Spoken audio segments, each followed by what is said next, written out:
आपको किसी के पीछे भागने की जरूरत नहीं है। आप अपनी शक्ति इतनी बढ़ाइए कि दुनिया आपके पीछे चले। दुनिया मजबूत को फॉलो करती है, कमजोर और कायर को नहीं करती। आप गिनती में 90 करोड़ थे, लेकिन आपको कोई मानता नहीं था, क्योंकि आपको कायर पैदा करने और कायरों की पूजा करने का शौक हो गया है। आप दुनिया में इतने भगवानों की पूजा करते हैं, लेकिन चांद मियां की जरूरत आपको पड़ गई है। आपने एक फ्रॉड चांद मियां को मंदिर में बिठाया, कहा इसको भी पूजो। आपको किसने कहा चांद मियां को मंदिर में बिठा करके पूजने के लिए? क्या कोई कमी है आपके पास? इसलिए कि जिनका जो काम था हमारे यहां, उन्होंने वो ईमानदारी से नहीं किया। हर आदमी को सत्ता पे जाना है, और अब स्थिति यह हो गई है। मैंने अभी तक नहीं देखा अपने जीवन में कि स्वामी नारायण पंथ के किसी आदमी को गेरुआ वस्त्र भी वो पहने और किसी पार्टी के ऑफिस में बायोडाटा भी दे के मुझे एमएलए की टिकट चाहिए। ये मैंने नहीं देखा।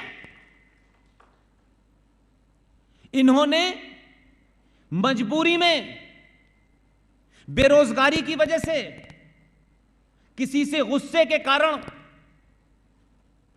ये वस्त्र धारण नहीं किए हैं। ये देश में पहला ऐसा संगठन है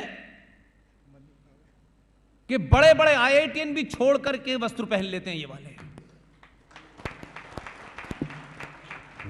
इनके यहां जो लेक्चर होते हैं, उसमें भावनाओं को उभार करके, सिर्फ कथा करके, भीड़ इकट्ठी करके चंदा नहीं इकट्ठा करते। ये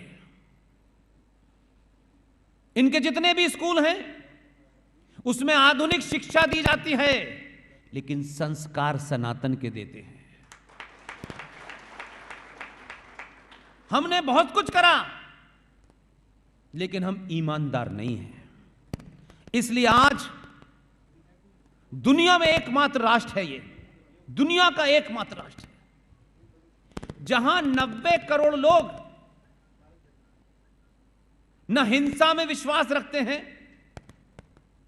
न किसी की गर्दन पे तलवार रखे उसके मत को पलटते हैं।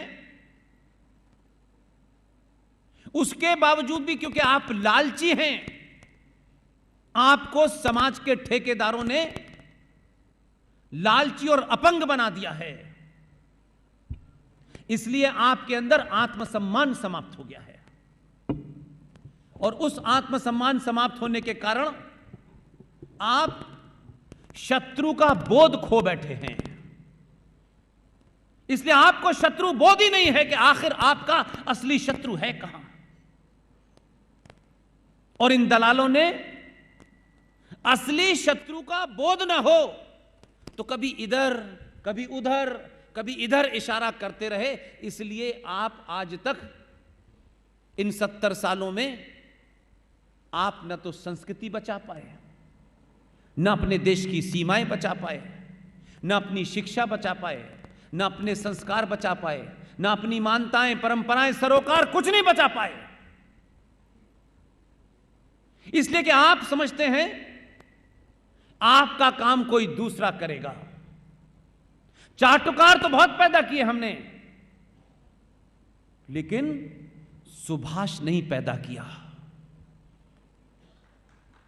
भगत सिंह नहीं पैदा किया हमने। क्योंकि हम चाहते हैं हमारा बेटा तो अमेरिका में सीईओ बनना चाहिए, पड़ोसी का बच्चा भगत सिंह बने, हम क्यों बनेंगे? हम तो चाचा नेहरू बनेंगे, 19 साल मजे लेंगे सत्ता के।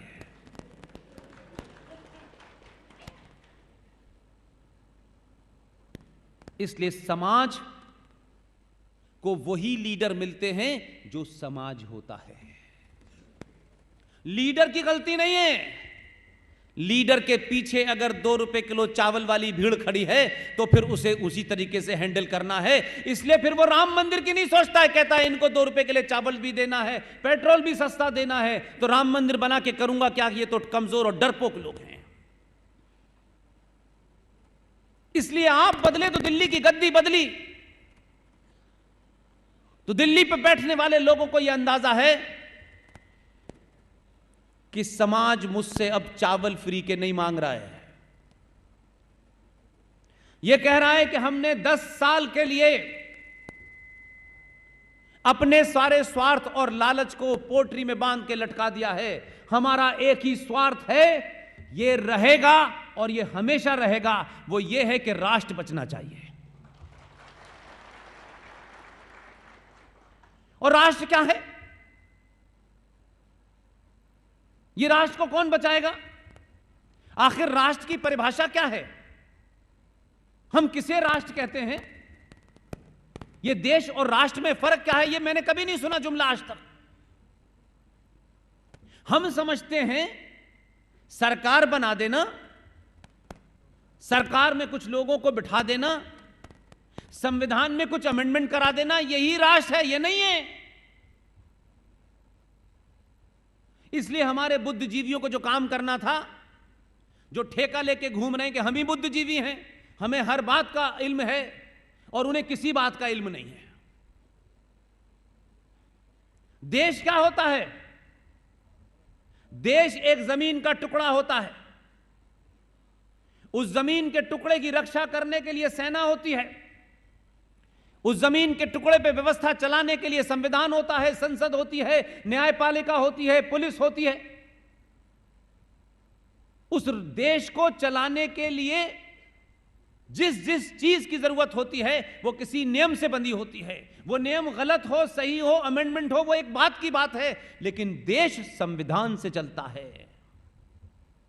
देश चले इसके लिए चुनाव होता है, उसमें प्रधानमंत्री होता है, अलग अलग मंत्रालय होते हैं, उनका काम है नियम बनाना, कानून बनाना। लेकिन मेरे भाई, राष्ट्र क्या है? राष्ट्र की कोई सीमा नहीं होती। राष्ट्र किसी संविधान से, पुलिस से, सेना से नहीं चलता। राष्ट्र को कोई सेना, पुलिस, न्यायपालिका नहीं बचा सकती। राष्ट्र चलता है मेरी आस्थाओं से, परंपराओं से, सरोकारों से। इसलिए भारत का 90 करोड़ समाज जब यह नारा लगाता है जय श्री राम, तो जय श्री राम का नारा लगाने वालों मेरे भाइयों, ये सरकार की जिम्मेदारी नहीं है कि भारत के मंदिर सुरक्षित रहेंगे या नहीं रहेंगे। ये सरकार की जिम्मेदारी नहीं है, ये संविधान की जिम्मेदारी नहीं है कि आपकी आस्थाओं को, आपकी परंपराओं को कौन चोट पहुंचा रहा है। ये समाज की जिम्मेदारी है, क्योंकि समाज राष्ट्र को चलाता है।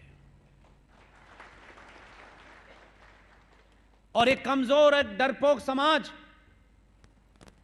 जब लालची और कायर हो जाता है तो सत्ताएं उस राष्ट्र की आस्थाओं और परंपराओं में दखल देने लगती हैं। इसलिए आप कायर थे, इसलिए राज्य सत्ता ने यह भी तय किया कि हिंदुत्व की परिभाषा क्या है। सत्ता में बैठने वालों को न्यायपालिका में काला कोट पहन करके जिनको न्याय करना है, देश की कानून व्यवस्था के बारे में ध्यान रखना है, वो आपको हिंदुत्व की परिभाषा भी दे रही है। और आप एक लाचार, दीनहीन की तरह खड़े होकर के उसकी परिभाषा को भी मान रहे हैं। किसी पुरुषार्थी ने यह सवाल नहीं कहा कि न्यायपालिका का काम नहीं है कि हिंदुत्व की परिभाषा क्या है। अगर हिंदुत्व की परिभाषा देनी है तो शंकराचार्य देगा और कोई नहीं दे सकता। लेकिन समाज में जब हनन होता है, जब आप अपने चरित्र से गिर जाते हैं, तो माफ कीजिएगा, दुनिया में पहला ऐसा यह देश है, दुनिया में है। आज गूगल है, सर्च करिएगा। यह पहला देश है जिस देश की न्यायपालिका में बैठे हुए लोग, करोड़ों मुकदमों की सुनवाई करने का समय नहीं है, क्योंकि आप लालची और कायर हैं। इसलिए आज कानून के जानकार, जिनका कानून में बहुत इल्म है, वो हिंदुत्व की परिभाषा भी दे रहे हैं और भारत के अंदर केरल राज्य के अंदर सबरीमला के अंदर महिलाओं और पुरुषों की बराबरी की दुहाई देकर के उस 1000 साल की परंपरा को भी तोड़ रहे हैं, और आप चुप बैठे हैं। ये कायरता और नपुंसकता के कारण आपकी आस्थाओं और परंपराओं के अंदर हर सड़क चलता हुआ आदमी लात मार के आगे बढ़ जाता है, और आप सरकार से याचना करते हैं हमें मंदिर चाहिए, हमें काशी का मंदिर चाहिए। औरंगजेब जब आया था तो उसने पूछ के लिया था आपसे, कानून से लिया था आपने, और आप तो उस पीढ़ी के लोग हैं कि हमने 6 दिसंबर 92 को अगर वो हमने पराक्रम न किया होता तो आज वहां मंदिर न बनना होता। इसलिए जो सियासी लोग होते हैं वो ताली भी सोच के बताते हैं, बताएं न बनाएं, क्योंकि कल तो एमएलए बनना है, सोच के ताली बजाते हैं। ये बड़े मक्कार लोग हैं। इन स्वार्थी लोगों ने नुकसान बहुत किया है। इसलिए मैं बार बार कहता हूं कि समाज की सामूहिक शक्ति इतनी ताकतवर होनी चाहिए, क्योंकि आप इस बात को दिखा चुके हैं। आपने यह एक्सपेरिमेंट किया है कि जिस दिन से भारत राष्ट्र के अंदर सनातनियों की सामूहिक शक्ति का प्रदर्शन जब से किया आपने, सरकार आपसे कह रही है अब कौन सा मंदिर बनाना है।